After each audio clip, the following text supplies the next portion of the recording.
تربیت کا معنی یہ نہیں ہے کہ آپ کسی شہر میں ہجرت کر کے چلے گئے اس نیت سے کہ وہاں مکتب کا اور تعلیم تربیت کا بہت اچھا نظام ہے اور وہاں مسلم سکولز بھی ہیں تو چلو یہ شہر چھوڑ کر وہاں چلے جاتے ہیں، اور وہاں جا کر کے ادھر ادھر پوچھ پاچھ کر کے کہ بھئی سب سے اچھا مدرسہ کون سا ہے، تو کہ یہ ہے، تو وہاں داخلہ دے دیا، مسلم سکول میں داخلہ دے دیا اور بس فارغ ہو گئے ہم، فارغ ہو گئے ہم۔ بچوں کی تعلیم اور تربیت کی ذمہ داری مدرسے کی یا مدرسے کے مدرس کی یا مدرسے کے محتمم کی بعد میں آتی ہے، پہلے ماں باپ کی ہے۔ میں مثال سے سمجھاتا ہوں اس کو۔ میرے ذمے مفتی صاحب کے 10,000 پاؤنڈ ہیں اور میں نے افروز بھائی کو دیے کہ یہ مفتی ابراہیم صاحب کو پہنچا دو۔ اب 2 آدمیوں کی ذمہ داری ہو گئی، میری بھی ہو گئی اور افروز بھائی کی بھی ہو گئی۔ اگر یہ 10,000 پاؤنڈ مفتی صاحب کے پاس نہیں پہنچتے اور اسی طرح میں دنیا سے چلا گیا تو قیامت کے دن مجھ سے پوچھ ہوگی کہ مفتی صاحب کے 10,000 تم نے کیوں نہیں لوٹائے تھے جو قرض تھا تمہارے ذمہ؟ تو کیا اللہ کو میں ایسا کہہ سکوں گا کہ میں نے تو افروز بھائی کو دے دیے تھے، اب افروز بھائی جانے، اس سے میں فارغ ہو سکوں گا؟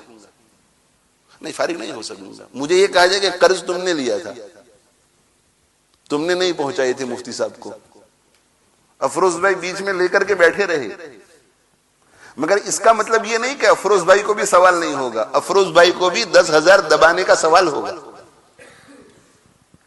استاد، مدرسے کے محتمم، مدرسے کی انتظامیہ، کمیٹی والے اگر کوتاہی کرتے ہیں تو اپنی ذمہ داری نہ ادا کرنے کے بارے میں ان سے سوال ہوگا، وہ الگ بات ہے۔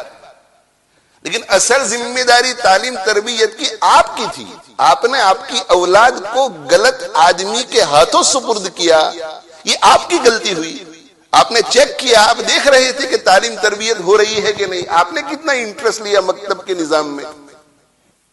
تو قیامت کے دن جہاں استاد کو سوال ہوگا وہاں ماں باپ کو ہوگا۔ ماں باپ کو تو ضرور سوال ہوگا، اس لیے کہ ان کی ذمہ داری تھی۔ ماں باپ یہ کہہ کر فارغ نہیں ہو سکیں گے کہ میں نے میری اولاد اسلامک دعوی اکیڈمی کے سپرد کی تھی، میں نے میری اولاد مسجد نور کے سپرد کی تھی، میں نے میری اولاد مسجد عمر کے سپرد کی تھی۔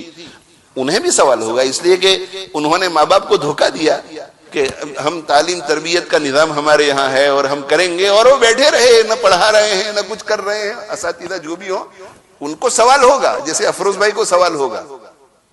لیکن میں جس طرح یہ کہہ کر فارغ نہیں ہو سکتا کہ میں نے چونکہ افروز بھائی کے ہاتھ میں 10,000 پاؤنڈ دے دیے تھے اس لیے میں تو جنت میں چلا جاؤں، اب مفتی صاحب کا معاملہ افروز بھائی کے ساتھ ہے۔ نہ، مفتی صاحب کا معاملہ میرے ساتھ اور میرا معاملہ افروز بھائی کے ساتھ۔ وہ مفتی صاحب مجھے کویسچن کریں گے اور میں ان کو کویسچن کروں گا۔ بچوں کی تعلیم اور تربیت کے سلسلے میں اگر ہم نے کوتاہی کی ہے، غلط مکتب میں بھیجا ہے، غلط استاد کے پاس بھیجا ہے، ہم نے صحیح نظر، صحیح نگرانی نہیں کی، صحیح محنت نہیں کی ان کی تعلیم اور تربیت کے پیچھے، تو اللہ ہم سے سوال کریں گے۔ یہ بات الگ ہے کہ ہم استاد کو کورٹ میں پیش کر کے اس کو بھی گرفتار کروائیں گے، ذمہ دار دونوں ہیں۔ ہر ماں باپ سے سوال ہوگا، ماذا علمتہ وماذا ادبتہ، یہ 2 ذمہ داریاں ہیں، صرف تعلیم نہیں۔ اور دیکھو آج کل جو مکتب کا نظام ہے وہاں تربیت کم ہوتی ہے، وقت 2 گھنٹے ہوتے ہیں، 2 گھنٹے میں 30 بچوں کو سنبھالنا، استاد تعلیم اور تربیت کیسے کرے گا؟ پھر یہ کہ 2 گھنٹے ہیں، ان 2 گھنٹے صرف، اور 22 گھنٹے استاد کے پاس نہیں رہتے۔ استاد جو کچھ سکھا رہا ہے اس پر عمل کر رہا ہے نہیں کر رہا ہے وہ تو گھر میں دیکھا جائے گا نا۔ استاد نے تو سکھا دیا کہ بیٹا دیکھو کھانے سے پہلے بسم اللہ و برکت اللہ پڑھا کرو، لیکن یہ پڑھانا یہ استاد کھانے کے وقت میں ہوتا ہے، یہ تو ہمیں کرانا پڑے گا، یہ کام تو ہمیں تربیت ہمیں کرانی پڑے گی۔